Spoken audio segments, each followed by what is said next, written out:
بسم اللہ الرحمن الرحیم کے متعلق بھی بات نہیں ہوگی، اگرچہ آج کے موضوع میں نمایاں عنوان ختم نبوت کا بھی ہے۔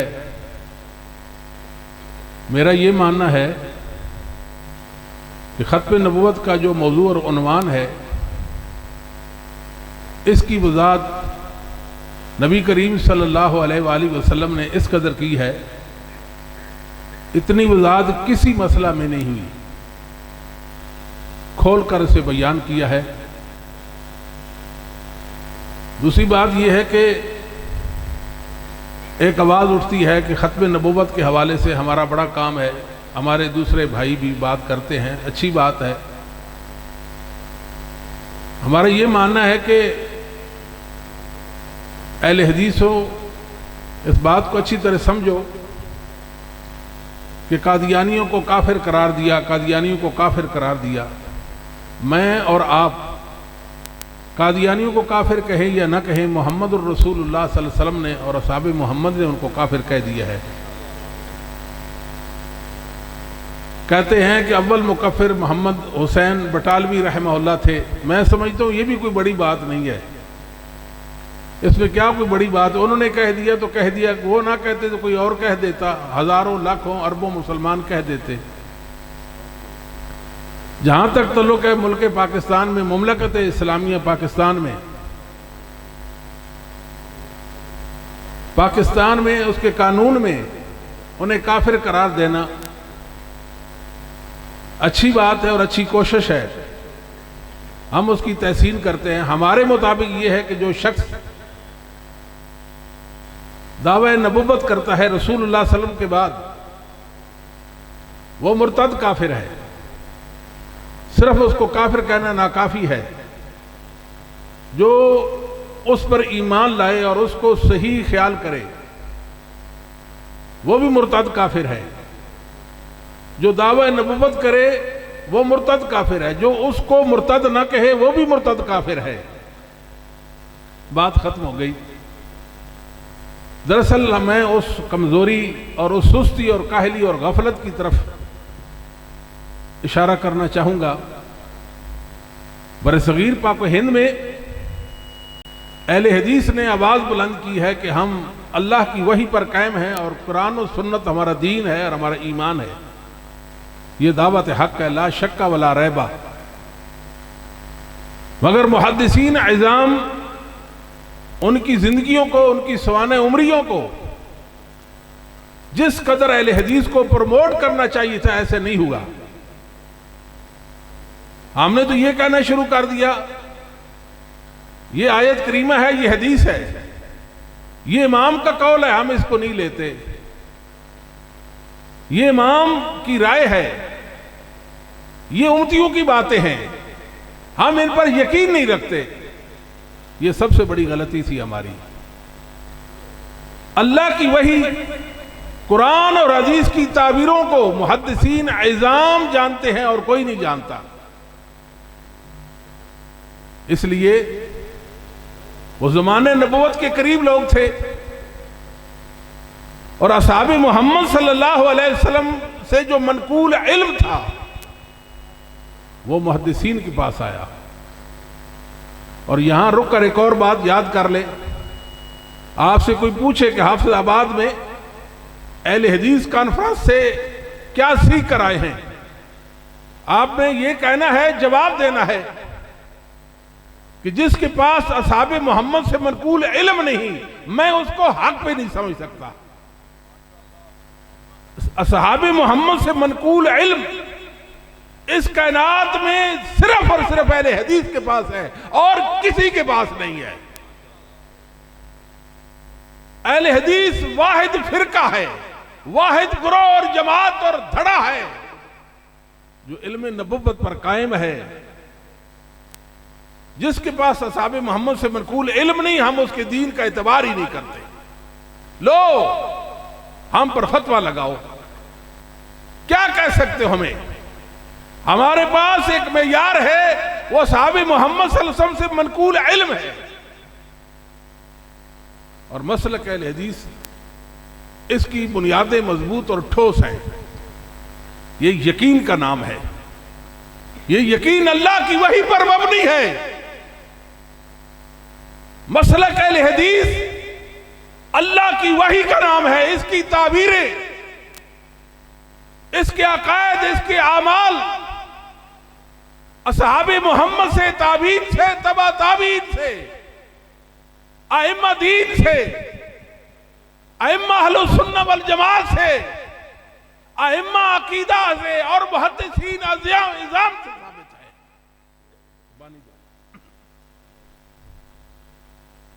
یہ بات ذہن نشین رہے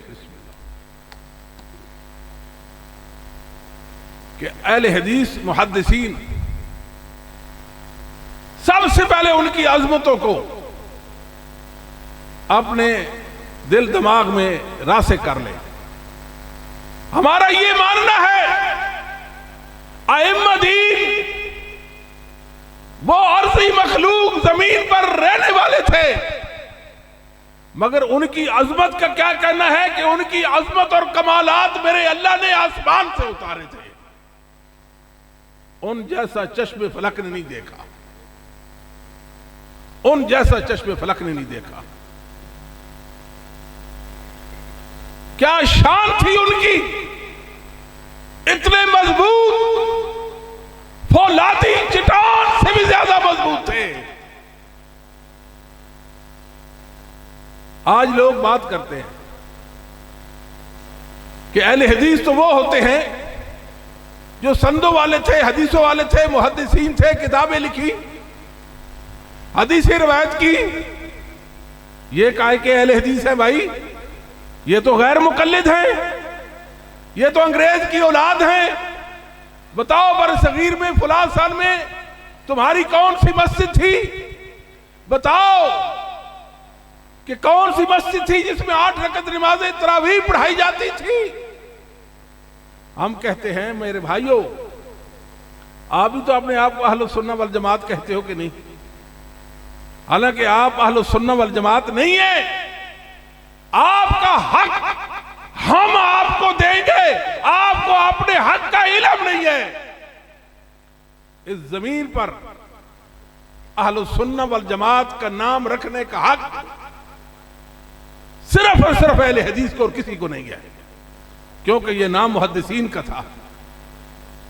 ائمہ عقیدہ کا اہل السنہ والجماعت نام تھا، اہل حدیث ان کا نام تھا. لیکن ہمارا سوال یہ ہے کہ ائمہ اہل سنت، وہ خاص لوگ، وہ ائمہ، وہ دنیا سے چلے گئے. آپ کیسے سنی ہیں؟ بلا بتائے تو صحیح نا، آپ پھر کیسے سنی ہیں؟ اگر آپ سنی بن سکتے ہیں تو ہم اہل حدیث کیوں نہیں بن سکتے؟ میرے اللہ نے مسلک اہل حدیث کا تسلسل رکھا ہے. قیامت کی صبح تک اس زمین پر اہل حق کا گروہ رہے گا. اللہ کے دین کے دشمنوں کی یہ خواہش کبھی پوری نہیں ہوگی. جو اہل حدیث کو ایک آنکھ بھی نفرت کرتے ہیں، خلاف پروپیگنڈا کرتے ہیں. پروپیگنڈا کیا ہے؟ یہ اہل حدیث محمد الرسول اللہ علیہ وسلم کو چھوٹے بھائی کی طرح سمجھتے ہیں. الیاذ باللہ. یہ مقلد ہیں، اور پھر ہمارا نام غیر مقلد بھی رکھا ہوا ہے. طرح طرح کے نام دیے. امام حاکم رحمہ اللہ تعالی نے مجھے بتایا معرفت علوم الحدیث کے اندر اہل السنہ قاطبۃ اخوانہم، لوگوں اہل حدیث، اہل سنت، یہ سارے کے سارے بھائی ہیں. یہ بھائی ہیں، یہ اہل حق کا گروہ، یہ بھائی ہے. جتنے ملحد، جتنے بدعتی ہیں، اہل حدیث کو حقارت کی نظر سے دیکھتے ہیں. اور احمد بن سنان واسطی رحمہ اللہ نے بتایا کہ لیس فی الدنیا مبتدع الا وهو یبغض اہل الحدیث، کہ دنیا میں ایک بدعتی ایسا نہیں ہے جو اہل حدیث کی بدخوئی نہ کرتا ہو، اہل حدیث کو برا نہ کہتا ہو. اہل حدیث یہ محدثین کے علم و عمل کے امین ہیں، یہ حق کے علم بردار ہیں، یہ قیامت تک کی زمین پر رہیں گے۔ کوئی ضروری نہیں کہ ان کی تعداد لاکھوں اور ہزاروں اور سینکڑوں میں ہو۔ ایک اہل حدیث بھی پورے باطل کو بسم کرنے کے لیے تیار، ایک اہل حدیث بھی کافی ہے، ایک اہل حدیث بھی باطل کو للکار سکتا ہے۔ یہ کہتے ہیں کہ آپ اہل حدیث نہ کہلوائیں، مسلمان کہلوائیں، فرقہ واریت میں کیوں پڑھتے ہیں؟ یاد رکھو، جس دن آپ نے گمراہ اور ملحد کی یہ بات مان لی، اس دن آپ نے پسپائی اختیار کر لی، مسلک اہل حدیث کو بے وقت مانا آپ نے۔ آپ سب سے پہلے اہل حدیث ہیں، کوئی ہم سے ہمارا نام نہیں چھڑوا سکتا۔ آج مشرک، بدعتی، ملحد، جامی، مفوضہ، اشاعرہ، ماتریدیہ، رافضیہ ہم سے یہ کہتے ہیں کہ اہل حدیث نام نہ رکھو۔ کیوں نہ رکھے؟ یہ تو ہمارا تشخص ہے، یہ نام ہم نے نہیں رکھا، یہ تو محدثین نے رکھا۔ ہم محدثین کی ایک ایک بات پر پہرا دینے کے لیے تیار ہیں، یہ تو ہمارا نام ہے، ہم اس کو کبھی چھوڑ ہی نہیں سکتے۔ اللہ اکبر! اللہ رب العالمین نے محدثین کی عظمت کو قرآن کریم میں بیان فرمایا ہے۔ وہ محمد الرسول اللہ کی زبان پر ممدوح ٹھہرے۔ متواتر حدیث ہے، لا تزال طائفۃ من امتی ظاہرین علی الحق لا یضرهم من خذلهم حتی یاتی امر اللہ وہم کذالک۔ ضرور بھی ضرور نبوت بولتی ہے، نبوت بولتی ہے، ضرور بھی ضرور اس زمین پر ایک گروہ، ایک جماعت، طائفہ منصورہ، یہ ایک حزب اللہ کا گروہ ضرور بھی ضرور زمین پر رہے گا، اور غالب رہے گا دلائل و براہین کی دنیا میں۔ کوئی ان کو دلائل میں زیر نہیں کر سکتا، ہمیشہ غالب رہیں گے، یہاں تک کہ اللہ کا امر قیامت آ جائے گی، ان کا مخالف ان کا بال بھی بیکا نہیں کر سکے گا۔ یہ حدیث ہے، متواتر حدیث ہے۔ آئیے محدثین کے در پہ جاتے ہیں، ان سے پوچھتے ہیں اس حدیث کا مطلب کیا ہے۔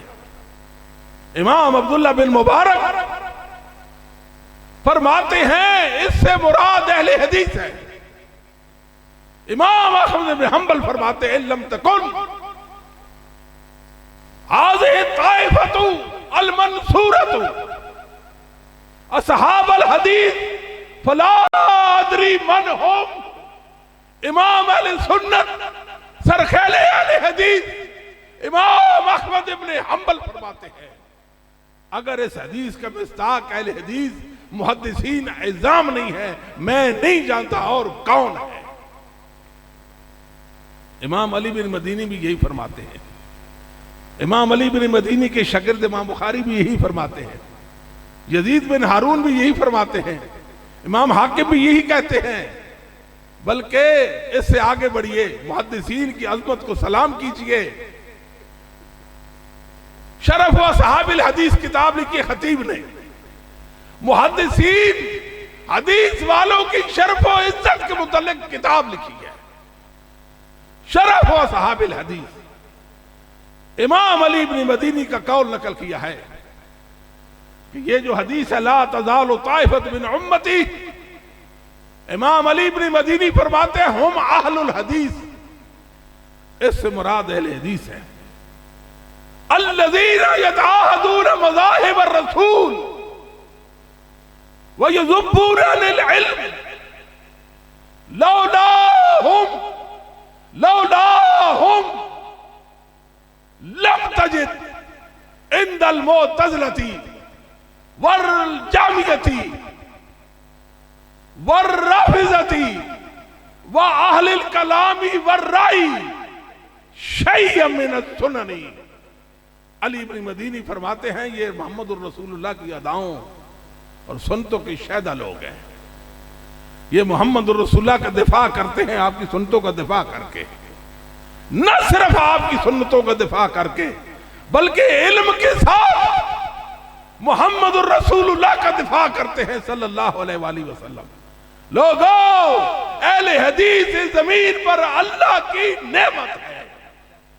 اگر اہل حدیث نہ ہوتے، یہ جہمیہ، یہ معتزلہ، یہ رافضیہ، یہ اہل کلام، یہ اہل رائے، ان کے پاس محمد الرسول اللہ کی ایک ادا بھی نہ ہوتی، اس زمین پر رسول اللہ کی ادائیں مٹ جاتی. اللہ اکبر. یہ دین کے محافظ محدثین اعظام، ہمارے مدارس میں بھی ایسے ہوتا ہے. ہمارا یہ ماننا ہے اہل حدیث و ائمہ دین کی عظمت کے پھررے لہرا دو، ان جیسا کوئی نہیں. ہم تو دنیا والوں کو کہتے ہیں لاؤ بخاری جیسا لاؤ. اہل حدیث کا سرتاج ہے سرتاج بخاری. کیا شان رکھتا ہے امام بخاری. ہم کہتے ہیں لاؤ امام احمد ابن حنبل جیسا، امام شافعی، امام مالک جیسا. یہ ہمارے ماتھے کا جھومر ہے، یہ ہمارا دین اور ایمان ہے. ان سے عقیدت عین ایمان ہے.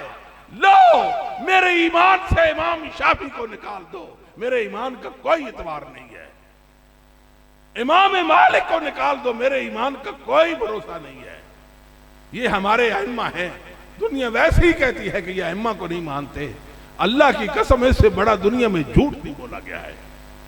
اگر اہل حدیث ائمہ کو نہیں مانتے، رب کعبہ کی قسم ہے اس سرزمین پر ائمہ کو کوئی بھی نہیں مانتا، کوئی بھی نہیں مانتا.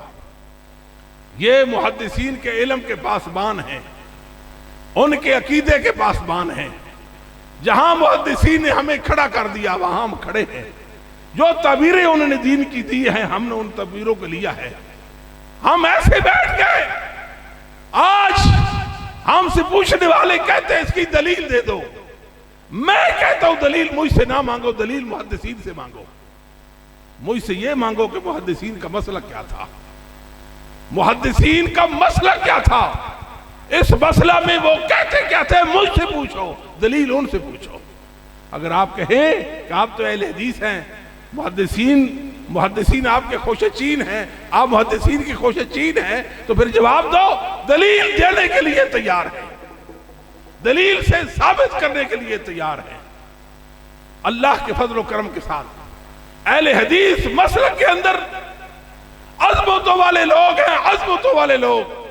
اہل حدیث ہو، اللہ کی قسم ہے جو میں نے حقیقت سمجھی ہے وہ حقیقت آپ تک پہنچانا چاہتا ہوں. اہل حدیث ایک جرت کا نام ہے، ایک طاقت کا نام ہے، ایک جذبے کا نام ہے، ایک سچائی کا نام ہے، ایک کمال کا نام ہے، عزت و شرف کا نام ہے. گھبرائیے مت، آپ کے ساتھ ائمہ کھڑے ہیں، ائمہ کھڑے ہیں، آپ کے ساتھ ائمہ کھڑے ہیں. میں اپنے گھر کے بند کمرے میں ہوتا ہوں، احمد بن حنبل میرے ساتھ ہوتے ہیں، امام بخاری میرے ساتھ ہوتے ہیں، میں کہتا ہوں عبداللہ بن مبارک میرے ساتھ ہوتے ہیں. مجھے کیا مسئلہ ہے، مجھے کیا مسئلہ ہے. ہمارے سامنے محدثین کا علم، عمل اور عقیدہ موجود ہے. آپ اللہ کے وحی کے پاسبان ہیں. اہل حدیث و عظمتوں والے ہیں. پہلے اپنے ائمہ، اپنے آباء و اجداد کی عظمت کو دنیا والوں پر ثابت کر دو، دنیا والوں پر ثابت کر دو. یہ اتنا سچائی پر مبنی مسلک، اتنا مضبوط مسلک ہے. میں آپ کو ایک بات بتاتا ہوں، دنیا میں بڑے بڑے گمراہ اور پاپی اور ظالم لوگ آئے، برے عقیدے والے آئے. جامعہ آئے، جامعہ اللہ کی صفات کے منکر تھے. یہ معتزلہ، یہ زنادقہ تھے، یہ اشاعرہ گمراہ تھے. اتنی گمراہی پھیلائی اللہ کی پناہ. لیکن دوسری طرف اہل حدیث مسلک اتنا مضبوط مسلک ہے. کوئی چھپ کر خبث باطل کے ساتھ گمراہ ہو، گمراہ، اور اہل حدیث مسلک میں چھپ جائے، اور کارروائی کرے، اپنی سازش زہر کر دے، یہ ہو ہی نہیں سکتا۔ جب سے مسلک اہل حدیث ہے، محدثین ہے، تب سے لے کر آج کی تاریخ تک ایسا نہیں ہوا۔ ورنہ دنیا میں یہ ہمارے بھائی ہیں حنفی بھائی، بڑے بڑے معتزلی آئے، بڑے بڑے جہمی آئے، بڑے بڑے اشاعرہ ماتریدی آئے، گمراہ اور ظالم تھے۔ زمخشری جیسا بندہ آیا، زمخشری معتزلی تھا، اس نے کہا الحمدللہ الذی خلق القرآن، سب تعریف اس اللہ کی ہے، قرآن جس کی مخلوق ہے۔ یہاں تک اس نے حنفی مذہب کو اپنایا بظاہر اور اس کا پرچارکر بنا، لوگوں نے اس کو سلام کیا، کیا بات ہے، ہمارا زمخشری ہے، ہمارا زمخشری ہے۔ ہر باطل فرقہ میں گمراہ سب ہو گئے، ہر گروہ کے اندر گمراہ آ گئے۔ ایک مسلک ہے، مسلک اہل حدیث، دنیا میں کوئی گمراہ اس کے اندر نہیں سمو سکا۔ اگر کوئی سمویا تو ہمیں اس کا نام بتا دے۔ مضبوط مسلک ہے اللہ کے فضل و کرم سے۔ دوسری بات یہ ہے، محدثین اعظام کا ایک وصف تھا۔ وصف کیا تھا محدثین کرام کا؟ وہ اللہ کے دین کے طرفدار تھے، وہ بدعتیوں کو بدعتی کہتے تھے، وہ ظالموں کو ظالم کہتے تھے۔ کبھی بھی وہ بدعتیوں کے حق میں نرمی برتتے ہی نہیں تھے۔ یہ بات یاد رکھیں۔ آج ہماری حالت یہ ہے، ایک کوشش ہو رہی ہے اتحاد بین المسلمین کی کہ سارے مسلمان ایک ہو جائیں، سب ایک ہو جائیں، کھوتا گھوڑا ایک ہو جائے، کفر اسلام ایک ہو جائے، حق مٹ جائے، اہل حدیث اور اہل رائے ایک ہو جائیں، اصحاب محمد کے دشمن، قرآن و حدیث کے دشمن، اہل بیت کے دشمن ایک ہو جائیں، ایک ہو جائیں۔ یہ کوشش نامراد کوشش ہے۔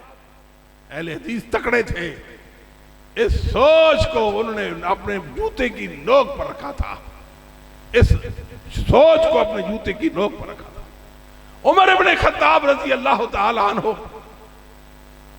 آپ قنوت نازلہ پڑھتے تھے، اس میں الفاظ سے وَنَخْلَوْ مَن يَكْفُرُكْ، میرے اللہ جو تیرے ساتھ کفر کرے ہم اس سے کنارہ کشی کرتے ہیں، وہ ہمارا نہیں ہو سکتا، اس کے ساتھ ہمارا اتحاد نہیں ہو سکتا۔ اور ایک اور بات درمیان میں عرض کر دوں، وہ یہ ہے کہ سورۃ البقرہ کے اوائل میں اللہ تعالیٰ نے کفار کی 4 صفات بیان کی ہے، مومنوں کی 2 صفات بیان کی ہیں، منافقوں کی 13 صفات بیان کی ہیں۔ وجہ کیا ہے؟ اس لیے کہ نفاق کفر سے بھی زیادہ اسلام کے لیے نقصان دہ ہے، کہ دل میں کفر پلتا ہے، ظاہر اسلام کرتا ہے۔ یہ بات تو ہو گئی، مگر 3 صفات کیسے ہیں؟ اس لیے ایک بری خسرت منافق کی یہ ہوتی ہے کہ اللہ کے دشمن کو دشمن نہیں مانتا، اللہ کے دشمن کو اللہ کا دشمن نہیں مانتا۔ اہل حدیث ہے، اللہ کے دشمن کو اللہ کا دشمن کہتا ہے۔ اور یہ بات بھی یاد رکھیں، اہل حدیث کا یہ بنیادی وصف رہا ہے ہمیشہ سے کہ حق کے ساتھ باطل کی سرکوبی کی ہے، باطل کا گلا کما کی ہے، باطل کو اس کے گھر چھوڑ کر رہے ہیں۔ اہل حدیث اللہ کے فضل و کرم سے کبھی ہم نے بدعت کے ساتھ بدعت کا رد نہیں کیا، کبھی ہم نے باطل کے ساتھ باطل کا رد نہیں کیا۔ یہ اہل حدیث کے اوصاف ہیں اللہ کے فضل و کرم کے ساتھ۔ مسلمانوں، اگر اہل حدیث نہ ہوتے، اللہ کی توحید کا یہ لوگ شرازہ بکھیر دیتے۔ آپ دیکھتے نہیں ہیں شرک کتنا ہے۔ گمراہ جامی کیا کہتا ہے؟ جامی کہتا ہے اللہ دل میں ہے، اللہ موجود فی کل مکان، اللہ موجود فی کل مکان۔ یہ کون لوگ ہیں؟ ان کو پہچانو، یہ کون لوگ ہیں؟ ان کو پہچانو جو اللہ کی توحید میں گمراہ ہو چکے ہیں، جو جامی ہیں، جامی، ان کو پہچان جاؤ۔ آپ کو معلوم ہے اللہ تعالیٰ فرماتے ہیں کہ کس طرف درخت کی جانب سے آواز آئی، موسیٰ علیہ السلام کو درخت کی جانب سے آواز آئی، اور یہ کیا کہتے ہیں؟ یہ گمراہ کہتے ہیں درخت کی جانب سے نہیں، درخت کے اندر سے آواز آئی۔ ہر ملک، ہر بے دین یہ تفسیر کرتا ہے۔ اہل حدیث ہے جو صحیح تفسیر پیش کرتا ہے، ائمہ کی تفسیر پیش کرتا ہے. نہیں، درخت سے آواز آئی تھی، درخت کے اندر سے آواز نہیں آئی تھی. اور یہ ظالم جو اہل حدیث کو طعنہ دیتے ہیں، یہ میرے رب کے کلام کی تعریف نہیں جانتے. یہ قرآن میں بھی گمراہ ہے، رسول اللہ کی حدیث میں بھی گمراہ ہے. مجھے کہنے دیجئے، یہ گمراہ ہیں، گمراہ، یہ ضال مضل ہیں، یہ منحرفین ہیں، یہ محرفین ہیں، یہ متففین ہیں، یہ ضالین ہیں، یہ مقلدین ہیں، یہ ظالین ظالمین ہیں، یہ حالکین ہیں. آپ دیکھتے نہیں کہ ان لوگوں نے ظلم کتنا کیا. یہ کہتے ہیں قرآن کریم اللہ تعالیٰ کا کلام نفسی ہے، اللہ نے اس کو محمد صلی اللہ علیہ وسلم کی طرف القاء کر دیا تھا. محمد صلی اللہ علیہ وسلم نے آگے صحابہ کو سنا دیا، یا جبریل کو اللہ نے القاء کر دیا. یہ الفاظ رب العالمین کے نہیں ہیں، یہ محمد رسول اللہ کے ہیں یا جبرائیل کے ہیں. مسلمانوں، اہل سنہ، اہل حدیث، مشرق سے لے کر مغرب تک، شمال سے لے کر جنوب تک، پہلے بھی اور بعد بھی یہ کہتے ہیں قرآن اللہ کا کلام ہے. ہمارے اللہ نے اس کو صوت و حروف کے ساتھ تکلم کیا ہے، صوت و حروف کے ساتھ تکلم کیا ہے، صوت و حروف کے ساتھ اللہ نے اس کلام کو تکلم کیا ہے. وقت نہیں ہے، اس سے بڑھ کے دنیا میں گمراہی کوئی نہیں ہے. یہ مقلدین کا مسلک ہے، یہ رسول اللہ صلی اللہ علیہ وسلم کی حدیثوں کے دشمن ہے، یہ رسول اللہ کی حدیثوں کے دشمن ہیں. انہوں نے محدثین کی سندوں کے مقابلے میں جھوٹی سندیں گھڑی ہیں، ان کی کتابوں کے مقابلے میں انہوں نے کتابیں گھڑی ہیں، مگر قربان جائیے محدثین ان کی کتابوں کی طرح خور اعتنا نہیں کیا. شاہ ولی اللہ مجھے کہاں یاد آ گئے، رحمہ اللہ تعالیٰ 1174 میں فوت ہوتے ہیں. علامۃ الہند ہے، کہتا ہے ان شیط الحق کا سراغ فکس کتاب المعطا بکتاب الاثار لمحمد والامالی لابی یوسف. اگر آپ واضح حق جاننا چاہتے ہیں، واضح حق جاننا چاہتے ہیں، میں نہیں کہتا، آپ نہیں کہہ رہے، شاہ ولی اللہ کہتے ہیں. آپ حق کو جاننا چاہتے ہیں، ٹھیک ہے، امام مالک کی موطا لے، ابو یوسف کی امالی لے، محمد بن شیبانی کی کتاب الاثار لے. یہ کتاب المعطا حدیث کی کتاب ہے، یہ کتاب الاثار اور الامالی حدیث کی کتابیں نہیں ہیں. کہتے ہیں تاجدو بینہ و بینہما بعد المشرقین. کہاں معطا آسمان اور یہ زمین سے بھی نیچے ہیں، مشرق و مغرب کا فرق ہے. آگے شاہ ولی اللہ رحمہ اللہ نے ایک سوال کیا ہے کہ حل سمعت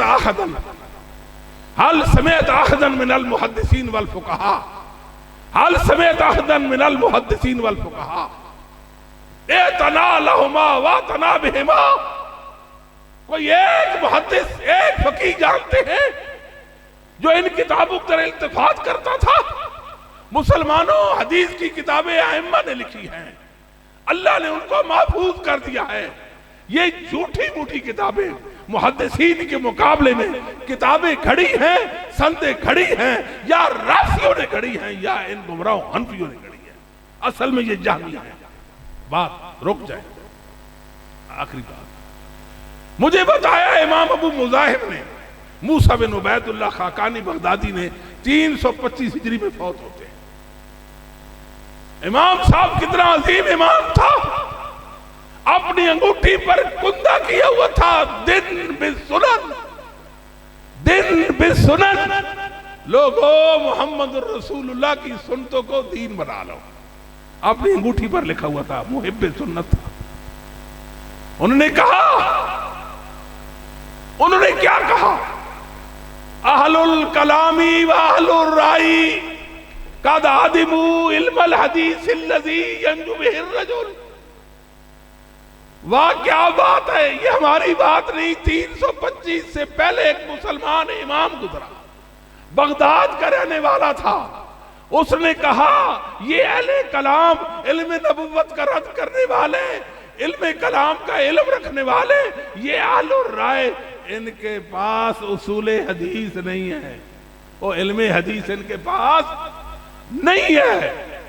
لو انہم عرفوا الآثار من حرفوا عنہا وإلی غیرہا لیکنہم جاہلون، اگر ان کے پاس محمد الرسول اللہ کی حدیثوں کا علم ہوتا تو دوسری طرف کیوں پھرتے؟ محدثین کے مقابلے میں ایک انسان کو کیوں لا کھڑا کرتے؟ جس کے عقیدے پر محدثین نے تنقید کی ہے، جس کی عدالت کو محدثین نے مجروح قرار دیا ہوا ہے، اس کے نام پر مذہب کھڑا، ایک اللہ کا گروہ، ایک جند اللہ، ایک حزب اللہ، محدثین کا علم اور عمل تھا، حدیث کی کتابیں تھی، عقیدے کی کتابیں تھی، ان کو کیوں چھوڑا؟ میرے بھائیو، آپ خوش نصیب ہیں اللہ کے فضل و کرم سے، آپ محمد الرسول اللہ کی حدیثوں کے شہدا ہیں، رسول اللہ کے دین کے پاسبان ہیں۔ اگر اہل حدیث نہ ہوتے تو محمد الرسول اللہ کی ادائیں مٹ جاتی۔ اس حوالے سے میں ایک آپ کو بات بتاتا ہوں۔ نبی کریم صلی اللہ علیہ وسلم کا فرمان گرامی ہے کہ دو آدمی سودا کرتے ہیں کسی چیز کا، مجلس ہے، اس میں بات ہو جاتی ہے، سودا طے ہو جاتا ہے، جب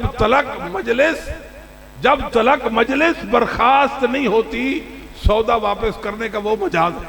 کہتا ہے میرا نہیں جی چاہتا، میں نہیں مطمئن، میں سودا واپس کرنا چاہتا۔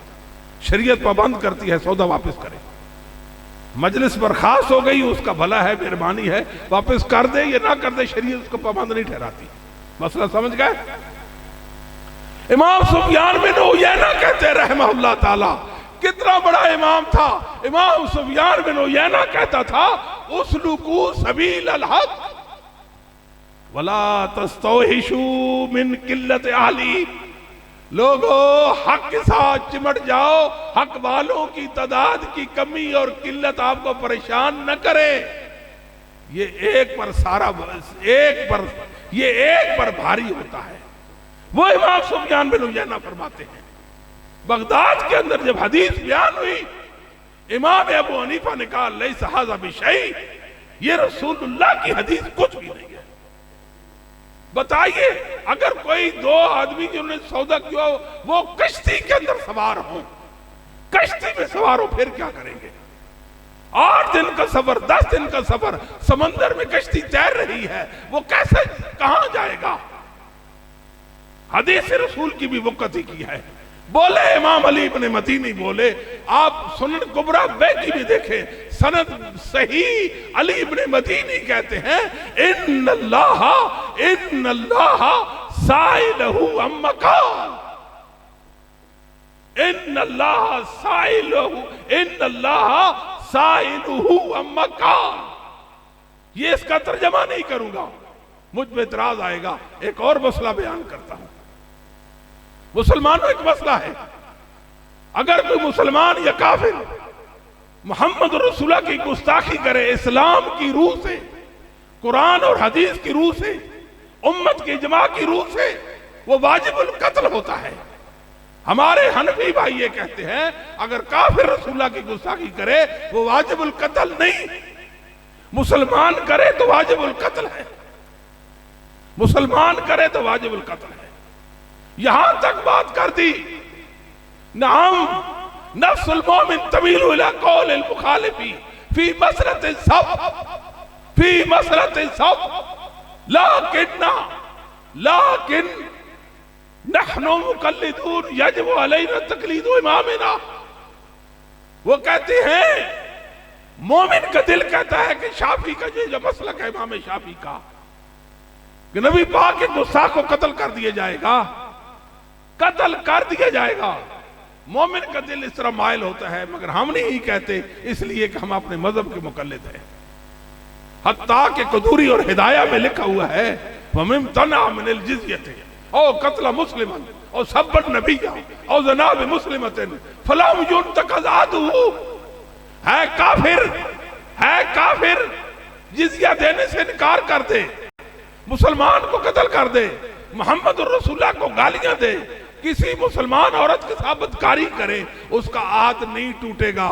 او اہل حدیثو، تم اللہ کی زمین پر اللہ کے دین کے پاسبان ہو، لوگوں نے دین کا استہزاء اور مذاق اڑایا ہے۔ آج ہمیں کہتے ہیں کہ یہ مقلد ہیں، اور سنو ہم مقلد ہیں یا غیر مقلد ہیں، بات نہ کرو۔ ہم غیر مقلد نہیں، ہم اہل الحدیث اور اہل السنہ ہیں۔ کہتے ہیں تقلید کیوں نہیں کرتے؟ ہم کہتے ہیں اس لیے نہیں کرتے کہ میرے اللہ نے اہل حدیث کے علم کو تسلسل بخشا ہے۔ وہ جیسے اس دور میں علم تھا تیسے آج بھی تازہ بھی تازہ محدثین کا علم زمین پر باقی ہے۔ ہمیں تقلید کی ضرورت ہی کیا ہے؟ اور یاد رکھو تقلید ہوتی کیا ہے؟ آخری بات اعلام الموقعین کے اندر علامہ ابن القیم رحمہ اللہ تعالی نے تقلید کی تعریف کی ہے۔ الاعراض عن القرآن والسنن وآثار الصحابہ واتخاذ الرجل بعینہ معیارا علی ذالک وترک نصوص لقولہ وعرضہا علیہ وقبول کل ما افتى به ورد کل ما خالفا، یہ تعریف ہے۔ آؤ اس تعریف کا رد کرو، یہ جامع معنی تعریف ہے۔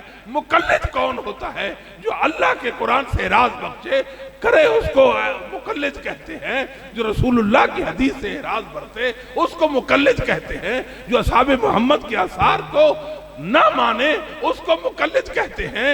وہ ایک امام بناتا ہے، قرآن و سنت کی نصوص کو اس پر پیش کرتا ہے۔ جو امام اگر اس کو مان جائے تو مان جاتا ہے، امام رد کر دے اس کو رد کر دیتا ہے۔ مسلمانوں یہ برائی، یہ جہالت، یہ ضلالت، یہ تقلید، یہ ناپاکی اس امت میں کس نے لائی ہے؟ محدثین تو تقلید سے کوسوں دور تھے۔ جب محدثین تقلید نہیں کرتے تھے ہم کیسے کر سکتے ہیں؟ ہم نہیں کر سکتے تقلید، ہم کیوں کریں تقلید؟ الحمدللہ ہم مسلک اہل حدیث پر ہیں، ہمارے ائمہ کا علم ہمیں کافی ہے، ہمارے ائمہ کا عقیدہ ہمارے لیے کافی ہے، ان کا منہج۔ اور سب سے آخری بات یہ ہے مسلمانوں، اللہ اکبر، ایمان بڑھ جاتا ہے اس بات سے جس بات پر ائمہ دین نے اتفاق کر لیا، اجماع کر لیا، اس کو ہم نے دین بنا لیا، اس اجماع کو ہم نے مان لیا، جو محقق اجماع تھا ہم نے اس کو مانا۔ اور آخری بات یہ ہے اگر محدثین میں کسی مسئلہ میں دو قول آ جاتے ہیں، دو قول آتے ہیں، دونوں میں سے ایک کو دلیل کی بنیاد پر ترجیح دیں گے، تیسرا قول داخل کرنے، تیسرا قول پیش کرنے کے ہم مجاز نہیں ہیں۔ اگر 3 قول ہیں تو چوتھا قول پیش نہیں ہو سکتا۔ اگر 5 قول ہیں، پانچوں میں سے ایک کو ترجیح ہوگی دلیل کی بنیاد پر، مگر مسلک اہل حدیث سے نکلا نہ جائے گا، دعا کرے اللہ ہم سب کو مسلک اہل حدیث پر زندہ رکھے، اسی پر اللہ ہمارا خاتمہ فرما دے۔